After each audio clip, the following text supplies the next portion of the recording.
Hello, today I'd like to talk about ammo. Fallout 76 is a game about killing things, and unless you're using melee weapons, you'll need ammo for that. One question new players often ask at some point is, how do I get ammo? This is the obvious approach. NPC vendors are found throughout the map. Look in rail stations and faction headquarters like the Crater, the Foundation, and White Springs. You can, but you should not buy ammo from NPCs unless you're absolutely desperate or have more caps than sense. Instead, you should go looking in player camps. You'll know if they have vendors by mousing over them in the map, and you should see a category for ammo. That means they're selling some, and often they're pretty cheap, typically at 1 ammo per cap, which is the minimum price. But ammo in vendors takes up stash space, and players often just dump ammo they don't use. Look in rail stations. An unspoken agreement exists that the luggage bags and other containers in rail stations are the places to dump surplus ammo, and other giveaways like plans, and even legendaries you don't need. Another good place to look is after public events, particularly events with lots of enemies like Radiation Rumble, Eviction Notice, and Moonshine Jamboree. Basically the ones are highlighted in the video guides for events. Players get so much gear that dumping ammo is common, especially heavy ammo like mini nukes and missiles. Unfortunately, items will disappear from the world after some time, so scavenging is less reliable than shops. But it is free, so check the containers every time you go to a rail station. You might be pleasantly surprised by the goodies you can scavenge. Another good method is just to play. The game will regularly tend to give you ammo for the gun you're using. Enemies that shoot will tend to have the ammo for their weapon, but melee enemies will tend to drop ammo for your gun. So if you use a gun that's high damage and low fire rate, you'll often come out ahead in ammo as long as you're decently accurate. Shotguns and rifles are excellent for this, but generally any weapon that's not automatic will be pretty easy to keep loaded. Some enemy types tend to use particular weapons, so locations and events that spawn them are good to do if you're short on that ammo. Load bearing for shotgun shells and eviction notice for minigun ammo are two examples of events like that. In order to maximize how many bullets you get, it's a good idea to use damage buffing perks. The idea is to get as much damage per bullet as possible. This means you kill enemies with less bullets, which means you're more likely to end up with more bullets than you started with. But let's say you ran out, and scavenging isn't keeping up with your ammo demands. Another approach is to make it. As you explore, you'll find gunpowder. If you have a tinker's workbench, you can make ammo. If you haven't unlocked the plans for the bench, then the faction bases have all the workbenches, and fast travel to them is free. The Artisan's Corner in the White Springs Mall is recommended. For most regular ammo you need gunpowder and lead, but there are examples like shotgun shells that require plastic. Usually normal ammo doesn't require anything you can't find as part of normal looting and junking. Some ammo types are also relatively more expensive. For example, the 308 ammo for the light machine gun gives you much fewer bullets than the 5mm or .50 caliber machine gun ammo. Explosives and ultralight ammo will also require scarce components, so generally they're not great candidates for crafting.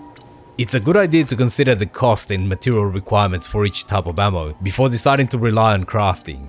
But you can keep yourself pretty well stocked just by looting junk and crafting ammo at the Tinker's Workbench.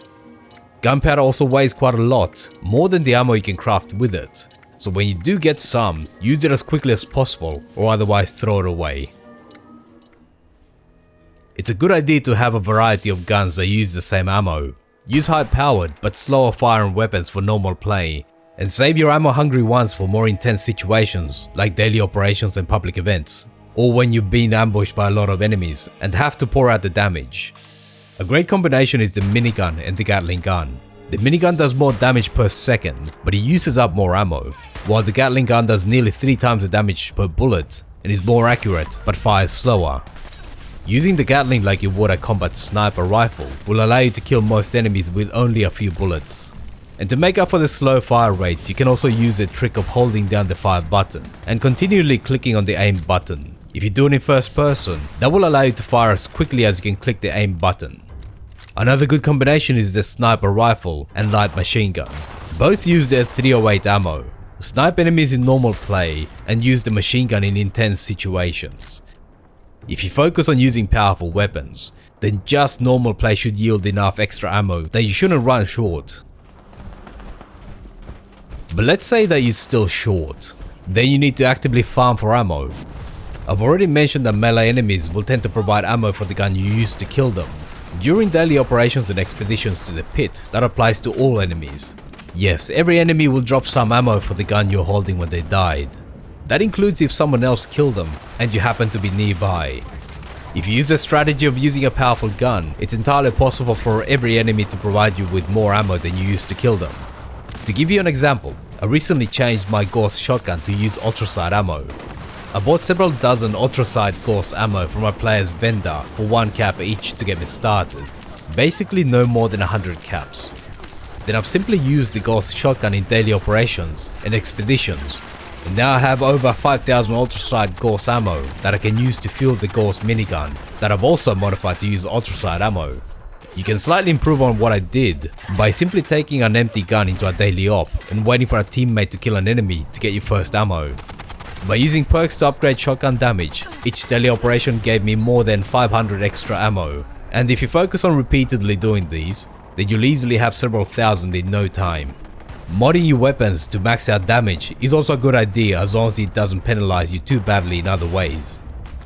There's a caveat though. Both daily operations and expeditions are intended for fairly high level players, so it's a good idea to do them as part of strong teams that can carry you if you're not powerful enough. That means you'll have to wait until a team is created, but later on you'll be able to repeatedly solo them to max out how much ammo you get. The big exception for this point is fusion and plasma cores. Enemies will drop random ammo instead. I haven't tested it, but I believe the same applies to explosives like mini nukes and missiles, though the game might provide 40mm grenades. Basically, Fallout 76 is a game that provides many ways to get ammo just by playing it. You should never have to buy any. You can craft, scavenge, or even actively farm for as much ammo as you'll ever need.